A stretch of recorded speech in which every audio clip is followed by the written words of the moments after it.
Five Boys. Yes. And you can find us on iTunes, Spotify. Libsyn. Is that really a thing? You keep coming up with these different podcast channels. No, Libsyn's a hosting channel. Oh, okay. So, yeah, without further ado, give us a shout. Thanks for listening. Thanks for watching. So glad to have you all back.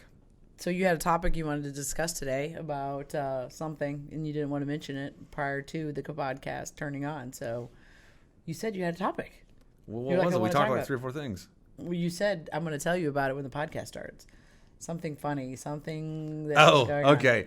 Let me qualify this. I am on Facebook, as are a lot of other people, and there is a channel on there called "What's Happening Now In," and I will leave the. We can't leave it out. I have to leave the county nameless. Don't leave it out. Anyway, that speaks to the story, I'm sure. What's happening? This could be a new episode, a new part of the podcast. What's happening in? Okay, Roane County. Roane County, Tennessee. So anyway, one of the funny things about this particular channel is that there are common themes within the channel. Yes. And what it is basically a channel that you can join and share news amongst other complaints. People. Yes, yeah, a lot of complaints amongst other people in the community. Right. And what's hysterical is, like I said, there are common themes. My sister lives down there, so we'll talk about that on occasion. And it's somebody always loses dogs. Yes. It's always like, have you seen this dog? It wandered into my backyard, or my dog went missing. I don't know what happened. And my sister and I have a running joke that the invisible fence could make a print money down in that particular county. And there's other things, people they'll ask for things. They'll complain about fast food a lot. I went to Sonic and I got this, and this is what it looks like. I'm like, you got a chili dog. They're never pretty. So anyway, I think it should have like theme music about like It may. What's happening in Roane County? And just to tell you, Roane County is in East Tennessee, so it's about 30 or so miles west of Knoxville. Yes. So wonderful people there. This is more just an observation. But so last night I'm on this Facebook page, and again talking about those common themes again, and it says, this person posted on here, says he was stolen from Baumgardner Hill, Harriman, in parentheses, behind Ugo, whatever that is. If anyone knows anything about it, please let me know. And they're speaking of a pet here. And it says, I cannot believe someone would steal our blank. He's been with us ever since he was a baby and doesn't know anything besides us. He's tamed, so I hope no one has dumped him out. If anyone knows anything about it, please let me know. We want our baby back. And a lot of you think, I'm sure it's a dog, cat, something like that. A common household pet. Happens to be a duck. The duck got stolen from... The pet duck got stolen from somebody's backyard. Yes. Or he has those things on either side of his body called wings. He might have just said, I'm out, and taken off. He might have said, is this all the world has to offer? Or maybe he's been chatting with a dog across the fence, and they decided to make a break for it. I just have these visions of Chicken Run. Yeah. Where they're trying to escape. See Fred the duck going flying over the house. Yeah. So anyway, that was my funny. I was reading that last night. So the duck is now missing. So yes, missing duck. Wow. It's good though that they love the duck so much that they felt to put out a public cry. But they didn't even put his name on there. And I feel like if you had a deep relationship with the duck, you would have a name and you would call his name and the duck would respond. And he'd come back to you. He would come back to you, fetch. Maybe he's getting cold and he's flying someplace. What do ducks do in the winter? I don't think they don't fly south, do they? I don't think they stick. Well, in Tennessee they might. I don't know. I thought it was hysterical. That's pretty funny. I laughed out loud, I thought. But hats off and a shout out to those people. I hope you find your duck. What did Tiffany have to say about the lost duck story? She hasn't responded. She hasn't responded. I'm sure she's passed out due to the extreme laughter that she engaged in after I sent it to her. And I think I said, what did I say when I sent it to her? Somebody probably, I can't believe there's not a post on there about something and how it relates to a gun of some manner or something. Like it is duck season. Something like it's duck season or like something along those lines where somebody, yeah. I just said, I've now officially seen it all. That's what you said to Tiffany? Yes. Yeah, I would agree. That's pretty, yeah. Very interesting stuff. Fascinating. I was going to say it had to be some kind of different animal when she's like, it only knows us. Well, Mama used to have ferrets. Yeah. Or a ferret. It would always go steal the joke. I never saw this happen, but I forget the ferret's name. But Tom, my brother-in-law's dad, late father, used to put his false teeth into soap. Oh my God. And the ferret would steal the teeth. Are you serious? So he'd go to put his teeth in and it was gone. Oh my gosh. So maybe that brings up our next part of our podcast should be crazy, can't believe pet stories. Okay.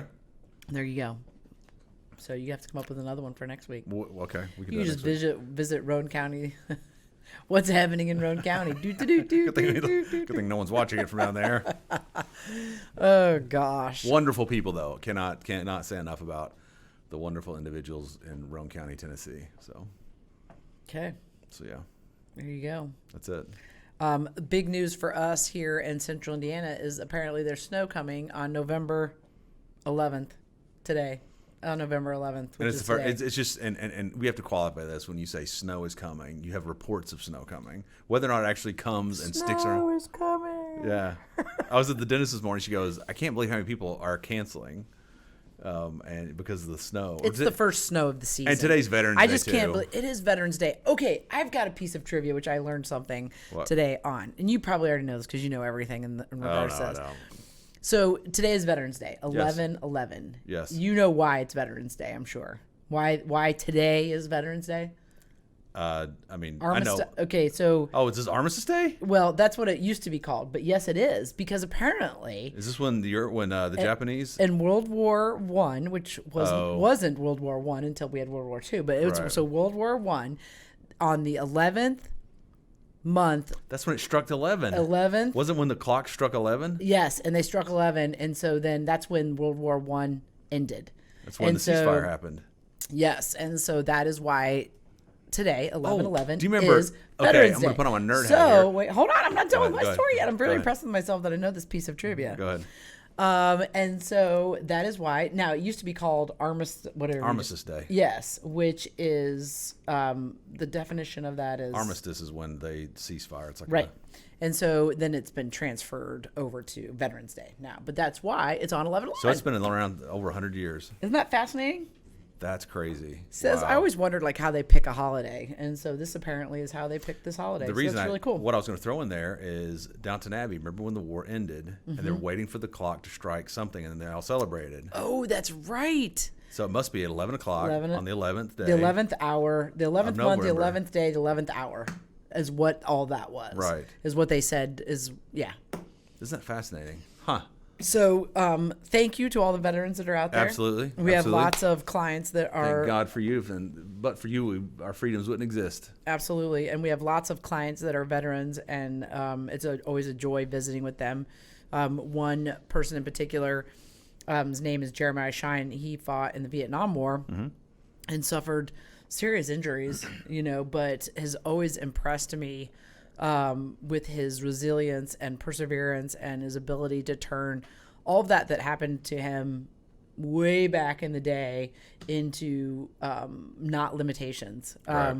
And he's been used as an example, in our own family as to, sure. That you are the limit. You yourself are the limit for yourself, right. And most limitations are self-imposed. And, to be such a positive individual and then to be influencing other people's lives like he does it's awesome. No, absolutely. And we have several other veterans that come in and out of the clinic, but Jeremiah has been so kind to share his story and then also just is a good person to visit with, and so it's been really cool. Yeah, getting to know him over time. Big shout out to Mr. Shine.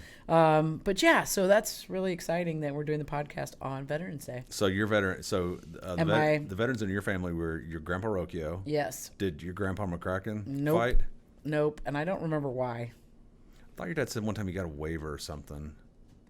I don't remember why. Yeah, I don't. Was but he I don't married, remember maybe? why. Yeah, he was married. I mean. I thought if you were married and had like a certain number of kids, you got a waiver. Well, I'm probably that's wrong. why they probably ended totally up with 7 wrong. kids. We didn't have 7 by then. I don't know how many he had by then. By 41. Well, I bet he did. He had bet 3. he did. Yeah. 2 or 3. Yeah. So there was something. There probably was some stipulation like that. So World War II, my veterans in my family. If you go way back, Revolutionary War veterans on the Jared side, on the King side, I'm not sure. Your dad? No, I know, but I'm saying my dad was a Vietnam veteran, is a Vietnam veteran. My father's father was a World War II veteran, as was my mother's father. So yeah.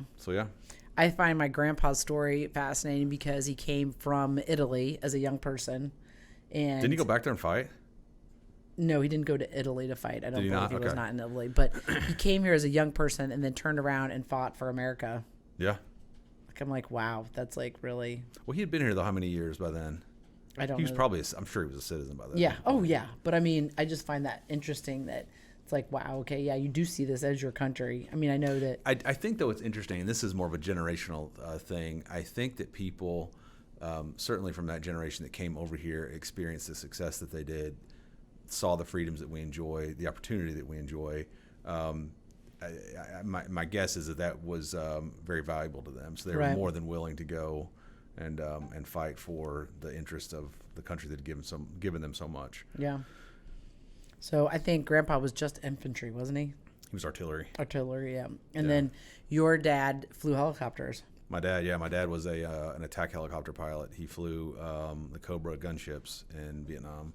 And Yeah. then my grandfather, my mom's dad, was infantry.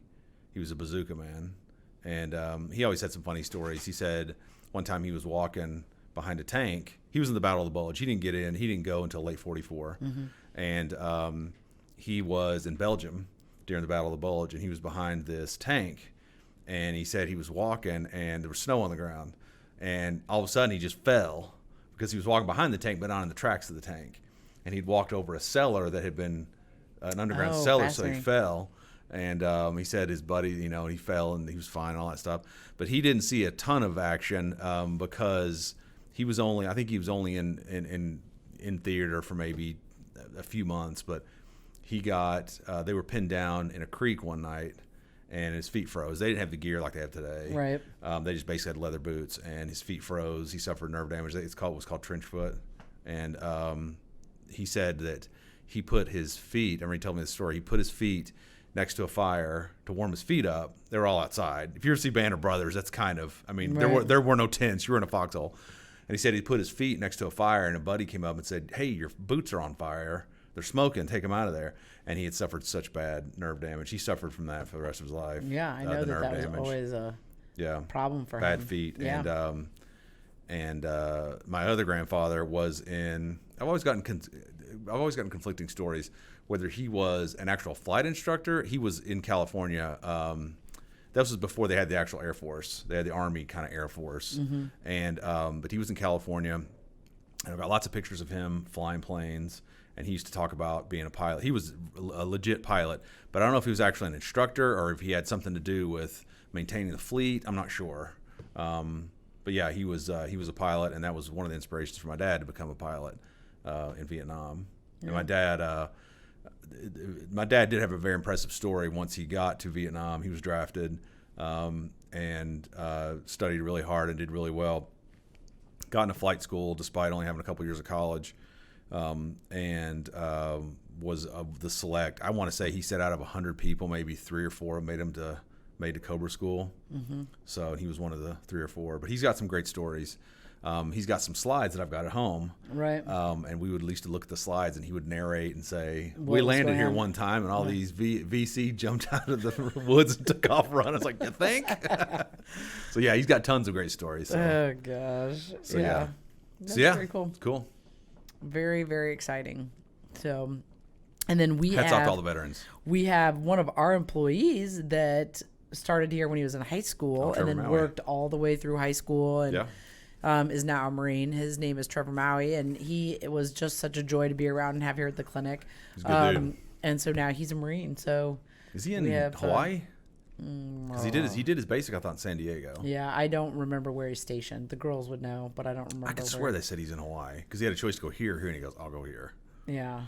So that's pretty exciting for him, and Yeah. he's done really well. We knew he would do really well. He's Oh yeah, he was I'm sure he's a great yeah, Marine. yeah, absolutely. Probably, I mean, I wish they probably had more like him. Right, exactly. Speaking of Marines, we just happened to watch a show the other day about a quasi documentary about the Marines basic training in San Diego and then Paris Island. Yep. It was cool to It see was what the very kids cool. go through. Yeah, it was pretty intense, but It's not as long as you think, though. It's only 7 weeks or something. 7 weeks that's a long time. No, I think it's 12. It's 3 months. I just remember Oh, is thinking it? 3 months. Yeah. They don't talk to anybody for 3 months. Okay, maybe I'm wrong. I think is what I remember. I remember thinking, I didn't think it was that long. But Speaking of the devil, Tiffany called me. oh, Tiffany's calling you probably to go, you're wrong. His name's Bill. His name is Bill, and He's on my back porch. Okay, so there's Veterans Day. Hats off to the veterans. Yep. Hats off to your Trivia Armistice Day Thanks. knowledge. I was really proud of that. That was cool.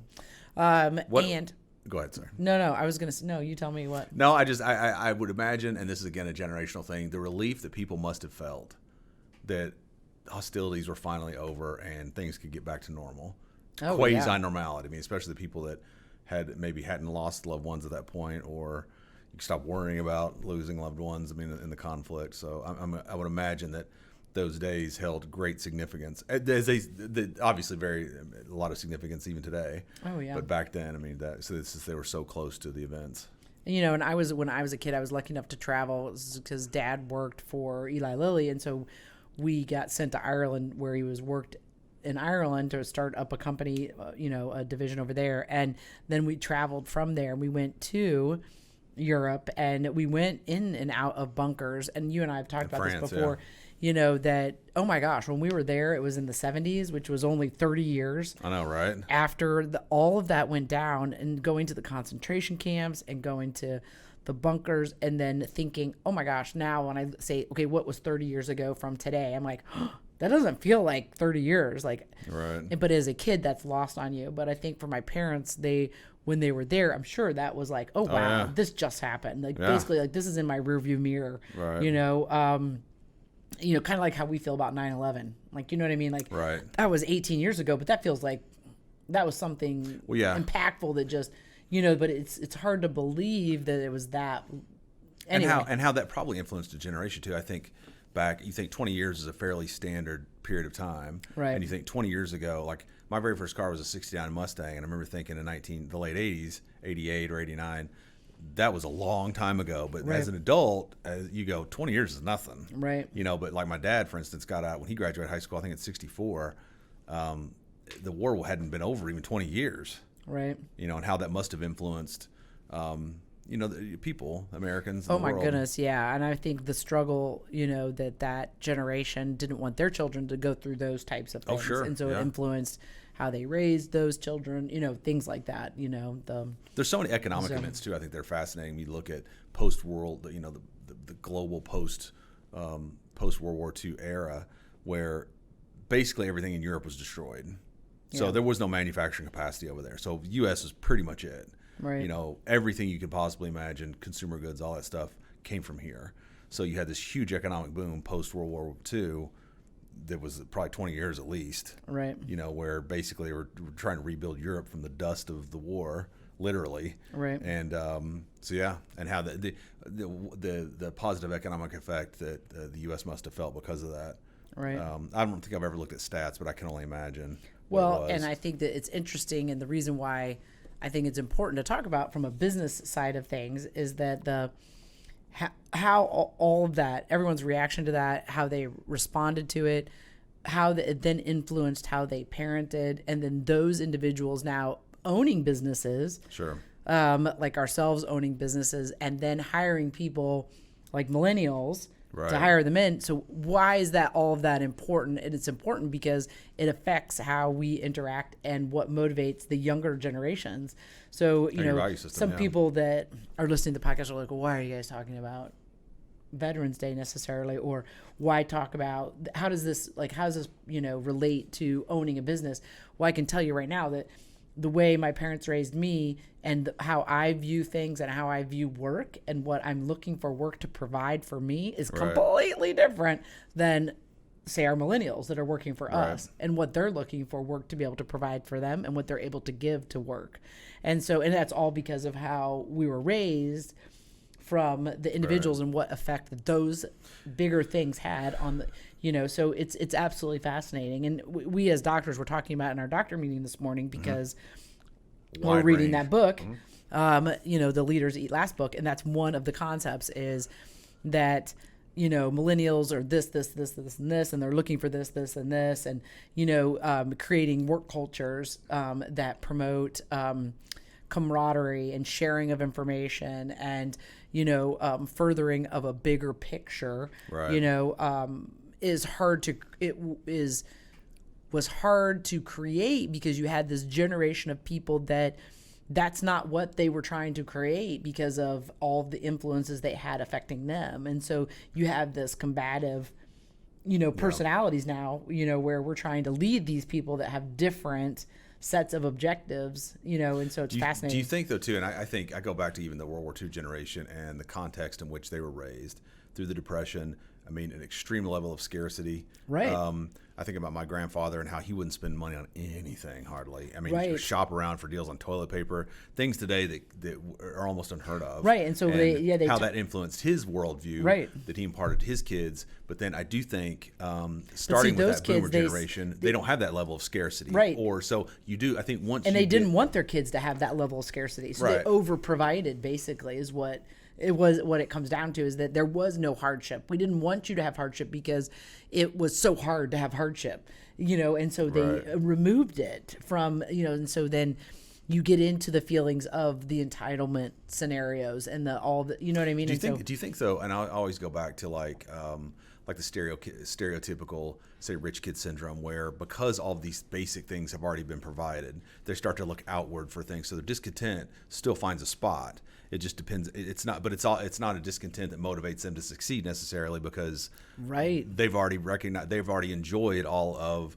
the material benefits that other people maybe haven't. I think generationally, where that's kind of displayed is that with each successive generation, things get easier and easier and easier, such that now you can look outward and say, I want this, this, this, this, and this, versus, like, say, maybe our grandparents' generation was, we want to work hard because that provides us economic security. Right. Whereas in many ways, economic security is kind of a given in many ways in the United States. Even if you're a professional in any way, you're already, successful. I mean, you're not going to starve. I guess I always look at Maslow's hierarchy. You've got food, shelter, security, all that stuff. You get up to the point where those things are already kind of taken care of, or at least to a level that's acceptable. Right. And then you start to look outward. I mean, I've always thought that, this is my personal belief, I think discontent or problems don't go away necessarily. They're just manifest in different ways. So maybe if all these other things are taken care of, you'll search for other things to not exhibit's probably the wrong word, but for those issues to arise. You know what I mean? So I think maybe that may play into it, because you talk about, well, they value this, they value this, they value this. And that speaks to like value systems we've heard speakers talk about. And that's all based upon your own individual value system. Well, I think that the older people running clinics are thinking of the people as numbers, because that's to some degree what had to happen. But that's not, when you do that, I think then that's where the disconnect occurs with the person, the younger people, is that's not that's not what they're not, that's not how you're going to motivate them. It's not how you're going to get them to stay in the business. It's not how you're going to make them,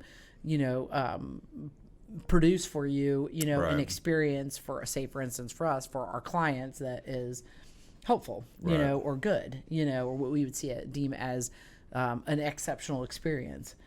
But it's fascinating to think that you can, form those generalizations, which I think definitely are true. Like when I was reading about it and thinking of myself, I'm like, yeah, these principles apply. This is exactly how I view the world, which is so different than how they say millennials view the world. And it's so interesting that you can form these generalizations amongst generations because they have similar influences. Not everybody's the same. No, but I think, and you don't have all of the traits, not all of them all the time. But I mean, it's still fascinating. Yeah, that it's you like can a form diminishing. these. Like you still have, I'm sure, Boomer and World War II generation values that maybe, although they're diminished somewhat. Right. I mean, they're still. It's kind of the vapors. I've always said, this is a broader argument. I've always said that the economic, boom of the 90s was basically built on the vapors of the 80s. Right. I mean, you still had those things that were carrying over. So, I mean, the fumes, I guess, is what I'm trying to say. Is it's that carryover from the previous decade or the previous 15 years or whatever. And I still think you see that, because there's a lot of things that my grandfather valued that I value. Right. That, and that's, you're two generations apart. But now you look at, like, say, Harrison, he's 3 generations apart. Right. Or, his kids will be 4. So you start to see that kind of go away. Right. It is interesting. I do think in this country, I think that.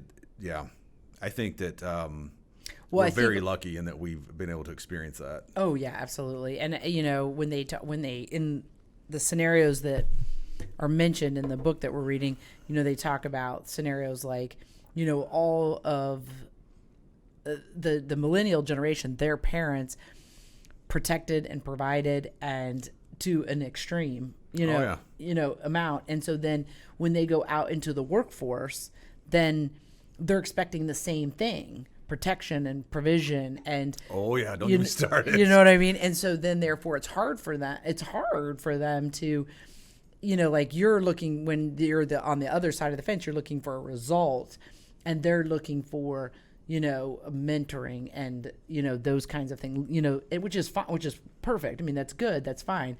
But that's where then you get these combative. Yeah, but it's almost like an institutionalization at a micro level, what you're talking about. But I even take it broader and say, like when we were in school, this is just my own personal opinion. I'm not speaking ill of any thing or institution, but the negative effect that bullying has today and the things that they've done to combat it, which I think is good. No one should be bullied. But it's interesting, though, that they will say things like, well, report it, do these things. And I think to myself, it's like, who exactly are you going to report it to when you're 25? Right. There's no one to report it to. So you need to learn how to deal with those adverse situations as a younger person. Right. So that you're not, susceptible to that, because there's a fact in life. In my opinion, there's always bullying. Every walk of life, every workplace, they're always there.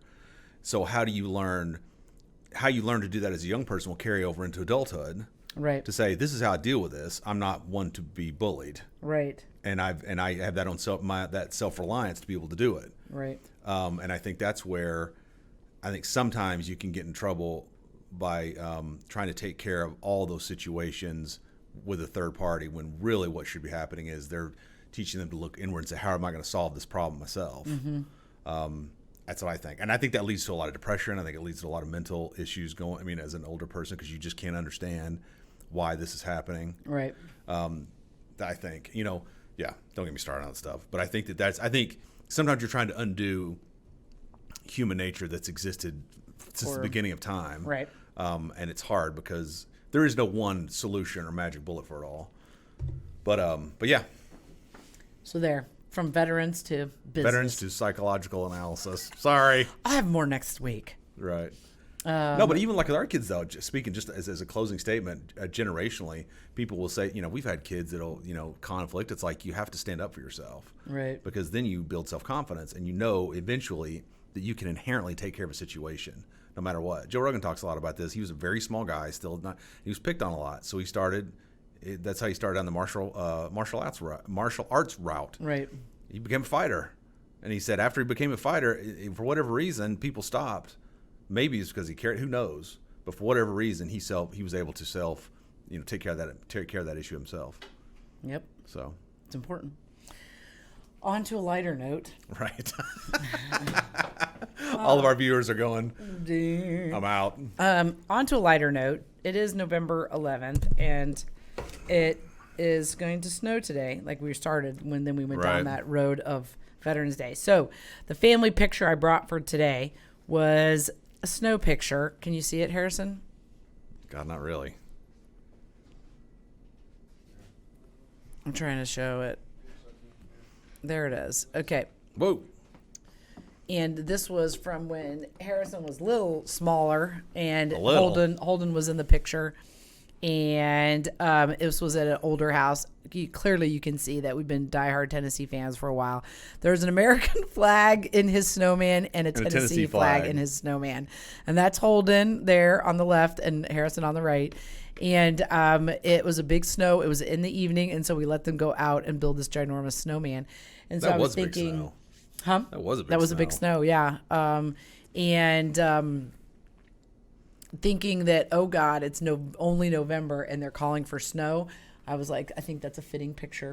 I heard the ladies in the dentist office saying, the Farmer's Almanac said it's going to be a terrible winter. I was like, doesn't say that every year. That's what Julie said this year. Julie, who's a farm person, said the almanac says it's looking bad. Do you ever get an almanac where it goes, you have nothing to worry about this winter? It's going to be balmy. I think there are some that say that. Really? I do. I really do. I think there are some almanacs where like it's not going to be bad. I get the almanac and I read through. I was like, I might as well be reading horoscope. I have no idea what this is. Julie, we need It to will have be cold and wet this winter. Wow, you think? I don't know where the almanac got started or how it. Oh, it's been around since like 1700s. I know, but I mean, like, what decides what's in the almanac? A bunch of farmers got together. He said, "Let's start a book." I don't think we know. I think we don't, I don't know. I'd have to look up. All I know is they charge $22 for it. And if you don't pay them in a timely manner, you get a nasty note. Why are we getting the farmer's almanac to begin with? I have no idea. Sometimes they'll send you things. Yeah. They'll send you things, And then you keep it, and then you get you keep charged it. for You it. get on some list, and then Yeah, I sent it back this year. I didn't. You didn't. You sent it back. I Yeah. was like, yeah, I'm not paying $29. Sorry. I don't see it very helpful. It's Well, hysterical. maybe though. other people find it very helpful. It's hysterical because whenever you pick up a print periodical now, or I do this, you'll flip through it. You can see the targeted demographic within it. Oh, that's probably true. I mean, because this one has all like upright tubs, and it skews older in terms of a demographic. Oh, fascinating. So because they'll say like large print Bibles or whatever. So it's in they're Large print Bible. not whatever I'm saying. And they're products and they're selling that appeal to a certain demographic. Oh gosh, that's funny. What's Harrison laughing about over there? I found it fascinating. I was at Reconciliation Retreat. What's he laughing? I'm laughing at the large print Bibles. Large print. Okay, I'm not Bibles, saying which baby. demographic. I'm just giving examples. Imagine being able to read the Bible while you're in the bathtub.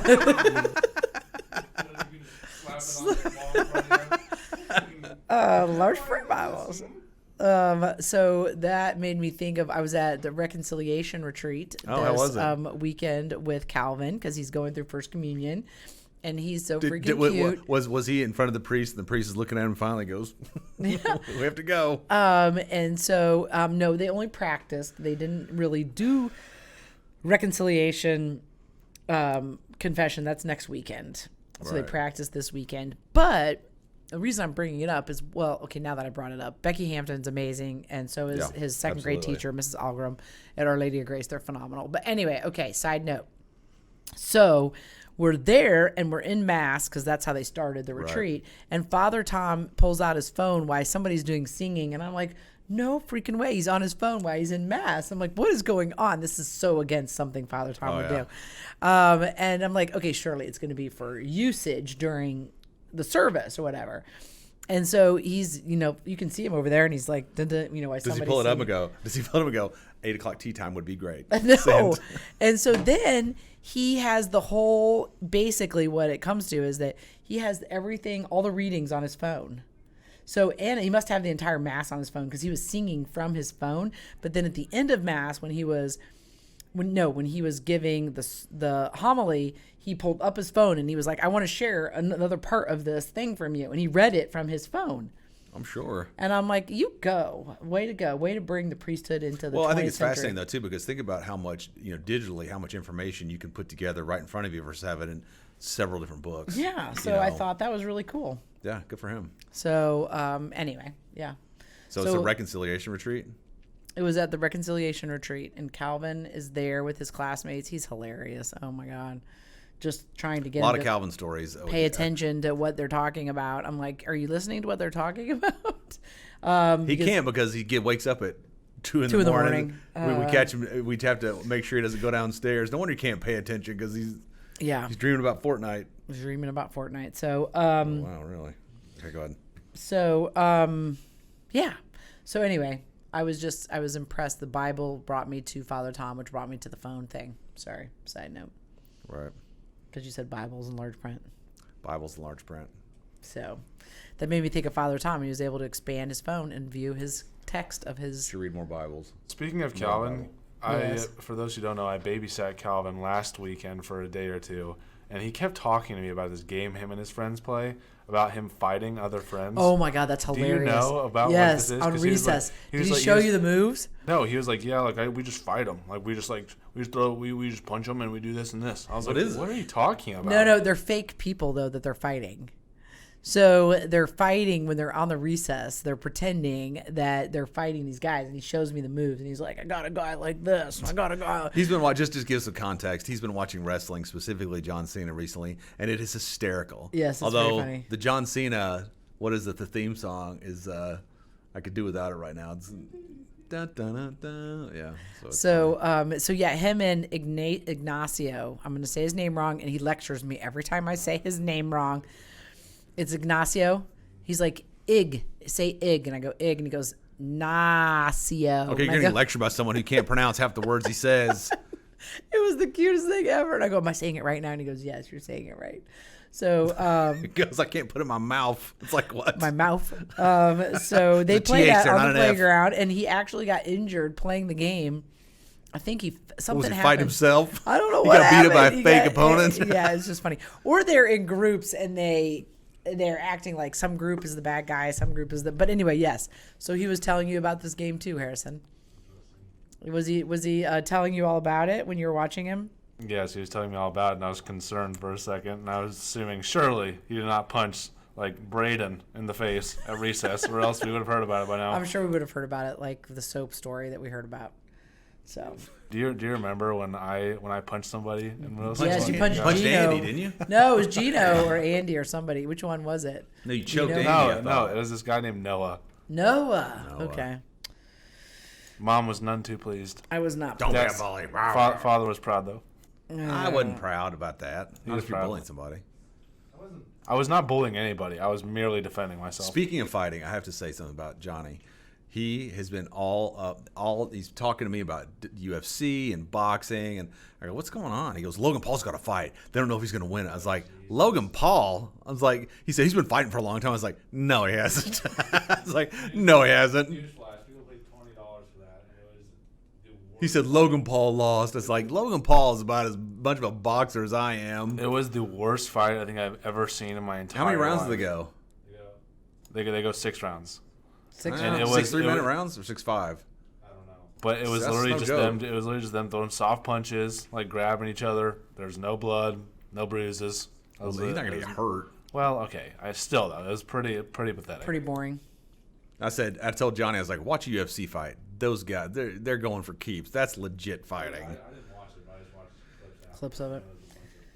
So anyway, he's gotten my boxing gloves out and he's hitting things. It's like, oh boy, okay. But if it gets him interested, no matter how, it's fine. Yeah, well, Calvin put the mattress downstairs on the floor doing downstairs. wrestling He's doing moves. wrestling moves on the mattress. Do you remember with Harrison? his cousins, Henry and Louisa? They're all down there trying to. I've got a funny story. Years ago, I was working insurance claims with my dad, a little side gig, and a guy came over. He said, yeah, this new guy is going to come see us. And his last name was Sabaw, and I can't think of his first name. Anyway, he shows up, big guy, mustache, bald head, and we get to talking. He goes, yeah, I used to be a wrestler. I was like, what? He goes, yeah, I was called the Italian Stallion. I was like, no. And he said, that was when Harrison was into wrestling. Right. I remember So- that. We got that signed. Yes. Yeah, so he goes, I'll give, and I said, oh my God. So I looked at him, I was like, you're the Italian Stallion. Used to fight the Iron Sheik. Yeah. So anyway, he gives me a signed picture for Harrison that I think Harrison probably still has. We had it framed, didn't we? Yeah. So yeah, good. So yeah, good dude. I used to be friends with him on Facebook. He was a real nice guy. Very But yeah, cool. so Small world. he knew all the guys. Hulk Hogan. He knew the Triple H. He knew all those guys. Hulk I guess it Hogan. was it's not like it is today. When he fought fought in air quotes, when he wrestled in the 80s, it was very different, very regional. And the promotions weren't like they are today. Right. The glitz and stuff. And I mean, you could make a living, but you were like a journeyman wrestler. I'd You ran different love, things. I'd love to go to an event one day. Really? I'll go with you. I'd like to see it. I mean, because there's the personalities are so. I mean, we were growing up. You had Hulk Hogan. You had Nature Oh my Boy. gosh, when we were kids, they came to West Lafayette to the gym, and Yeah. we thought it was the coolest thing Yeah. ever. I'm They trying to used to- think of the name of the guy that was with Hulk Hogan. If Hulk Hogan was there, I can't remember. It was this other guy that. Ric Flair, Yes, I think it might have been Ric Flair. Nature Boy. Yeah. Woo! Oh my gosh, small world. Yeah. Wow. Oh gosh. Okay, we got 10 more minutes. Okay. Yeah, we'll have to go to an event and take Calvin. I'd love to go just for We're Harrison. gonna have a men's night. at the- Harrison and I watched it, and I hadn't seen a wrestling match or watched it on TV in forever. And we watched the ladder match. It was a briefcase match, and they get this ladder out there, and they're trying to get this suspended briefcase. It's the money in the bank. money in the. So, they're trying to get a briefcase, right? And they have this extension ladder out, and they'll go up, and then somebody will pull the ladder down, and they're like, oh. And it's so dumb. And then the person, I remember at the end of the match, they had a stretcher. This guy's laying on the stretcher. He's got the briefcase, and they're wheeling him out. Although, you watch that, though, now, and you go, how do you not break your neck? Some of those moves. It's actually very interesting because No, it is cool. Because WWE has been around for so long, but recently there is a new wrestling league that is like very much so like WWE called the AEW. And it just premiered on TNT, and it had like one of the best premieres for wrestling Really? ever. And so good for them. I'm glad that WWE is getting competition, because according to people that I know, the WWE has been lacking in their entertainment and whatnot. What was that movie, Harrison, we watched? Fighting with My Family or something? Oh, yeah, the one with The Rock. Yeah. The girl. Yeah. Fighting with My Family. Yeah, Fighting with My that's a good Family. movie. That was very interesting because it gave you kind of a little insight into, because it's a true story, Oh, okay. into what is all involved and how it's like, Wrestling? yeah. The movie It's is no about joke. one of the first dominant women to premiere in the WWE. Who was it? So I forget her name, but she was from the UK, and she they have to go through training. They have to mess with their appearance. Like it's Yeah, like there was- it's a bunch, yeah, and it so was- it's pretty cool. I would highly recommend that movie. It was a good movie, yeah. Okay, so do you have anything else for today? No, I have nothing else for today. Nothing else I can think of, really. I think that's it. Oh, one last thing. Can I Okay. talk about Holden stocks Oh, yeah, sure. real quick? Okay, so Holden, we've been talking. He's always asking me how to get rich. So, so anyway, at least he's asking the question at 17. It wasn't even on my radar back then. So anyway, he took some of his birthday money, I think, and bought a stock recently that he'd been on a Reddit board or something. It said it's going to go to $10 or whatever. And it's a company called MDR or something. Or it's a construction company. Mm-hmm. They haven't been doing well. And the stock went from $2, now I think it's 94 cents or whatever. And Holden asked me recently, he says, when are you going to invest? And I said, probably the 5th of never, because I have to have some good news out of the company before it goes bankrupt. I think- But it's been a great lesson for him. Just because someone says this, there's so Doesn't- many other fundamental aspects of stock valuation in the market that play into its stock price. So it's been a fun lesson for him, to see the ups and downs, and he follows it. I so. think that he, though, is going to, the way his mind works and the amount of research that he does, I think he'll hold that stock. He's got like whatever, $100 in it or something. Yeah, 80. Something. Yeah, $80, something like that. And I think that stock actually, with the amount of research, I think is actually going to turn around. It's going to be very interesting to see. Well, he asked me, and I said, so long as they don't go bankrupt, you're okay. Right. I was like, if they file bankruptcy, and he was asking me what I thought, I said, this debt agreement that they just inked a couple weeks ago, I was like, it allows for that in terms of priority of security. Right. I said, so I was like, that doesn't mean as much as I thought it did. Right. Now that I know that, so it's very easy. And I was trying to educate. I was like, bankruptcy it is in the end. It's just a reorganization. But in terms of being an equity holder, it's the death knell. Right. Because you own nothing at that point. It Right. goes to zero. So yeah, so it's been fun for him to watch it. I've liked watching it because he'll text me back, MDR opened at 115 or whatever, I'm like, all right, great. So yeah, it's been fun talking about that stuff. We own some other stocks that I've talked to him about. And it's like, these are great, almost quasi blue chips, that won't be worth zero. But it's been cool to go through the math, and I'll say, you're always competing against the broader market, the S&P, whatever those annual gains are. It's like, so if you have a stock, you buy it 100, it goes to 110, you've got made 10%, which is good. Yeah. So at that point, your year should be done, Absolutely. pretty much. So, and he's starting to think like that now. He came to me the other day, and he goes, so-and-so is up 10%, so he's doing the math in his head. Right. So if I buy it at $2, I only need to make 20 cents. Right. So anyway. No, it's very good. Very cool. Hats off to him. Good dad-son time. So, Harrison, can you flip the camera around on yourself to show or come over here so they can see? Let's talk about the merch store, because Christmas is coming up. Christmas is coming. Step into the limelight and show off your All-Star shirt. Yeah, put a hat on. Be a model for 5 seconds here for us. Yeah, come on. Put the hat on. You're cutie tootie Rudies. Bend down. Oh, just go like that. And she'll be like, if you don't have one of these, there you go. All the rage this season. Look at that. There you go. That's very cool. And we have our cool hats. We just made a post about the hats. Those are very available in store and on the website. Merch website, asvcmerch.com. I got it right after 13 episodes. There you go. High five me for that. Woo! There we go. Okay. So, check the merch store out. Did you see the post that I made about it? I made up an entire poem. Oh, no. Oh, you did. I did you see did. that, yeah. Okay, no, I haven't seen the poem. Here, I'll read it to the people. Okay, read it. Let's hear it. Roses are red, violets are blue. Please buy our merch or shame on you. Okay, no, I don't think it's probably that, but okay. Okay, here we go. Ready? I'm ready. All right, here we go. Christmas is approaching, and gift buying has begun. Toys, candy, and even an Xbox One. All-Star is excited and ready for the cold. A new stocking hat from All-Star is what some have been told. On our website, in-store, so many options. Oh my. Hurry up and snatch one before they go. Bye-bye. That's pretty good. Really good. Wow. Oh my gosh. I cannot think whose child is he, because I am not creative like that. I can rhyme stuff. It just sounds stupid. Oh my gosh. It would have taken me, and I don't know how many days to come up with that. No, you're more creative than that. No. Yeah, you are. I could be like, I can come up with hey, let's do a poem about our stocking hats, and that's as far as it would go. You're the motivator, right? He's the person who can go like, la la la la la. Like, those were such good words. That's good. Wow. Harrison. Okay. My gosh. Way to go, Idaho. Hey. I can rhyme that. That's one of my favorite sayings. Just ask the staff. Okay, so we will cut for today and be back next week. Yes, next absolutely. Monday. Thanks for watching. Thanks for listening. And we have some new fun stuff coming out as we close out the season. So be on the lookout for some new episodes of some new information. You had a new Richie's review, so check out the other information sites that we have. Alpha Dog Packs. Yeah, with Richie Leather Reviews. Leash. Fantastic. And that's launching tomorrow.